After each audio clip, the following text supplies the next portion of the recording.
بسم اللہ الرحمن الرحیم، السلام علیکم۔ میرا نام ڈاکٹر احمد اعجاز ہے اور میں سملی ہومیو کلینک سے فیروز آباد پاکستان سے آپ سے مخاطب ہوں۔ آج ہم بات کرتے ہیں ٹائیفائڈ بخار کے بارے میں۔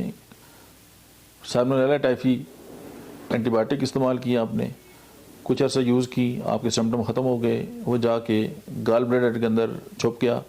بہت ساری میڈیسن ایسی ہیں جن کی جو پیک پلازما کنسنٹریشن ہے، ٹیشو کنسنٹریشن جو ہے وہ گال بلیڈر میں نہیں ہے، چونکہ وہاں سرکولیشن آف بلڈ جو ہے وہ اس طرح پراپر نہیں ہے جس طرح ہونی چاہیے۔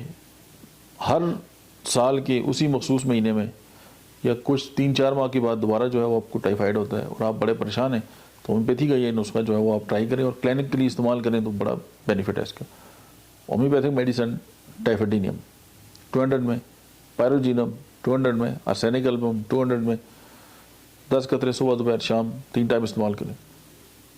اس کے ساتھ کالی فاس، فیرم فاس اینڈ نیٹرم سلف 6x میں ملا کے 4 گولیاں صبح دوپہر شام آپ اس کو بایو کیمیکلی یوز کریں، آپ کا ٹائیفائڈ آپ کو چھوڑ کے بھاگ جائے گا اور دوبارہ ہوگا بھی نہیں، لیکن اس کو کچھ عرصہ استعمال کریں آپ۔ مجھے امید ہے کہ یہ ویڈیو آپ کی ٹائیفائڈ کے جو پیشنٹ ہیں ان کی زندگیوں میں بہت بہتری لے کے آئے گی۔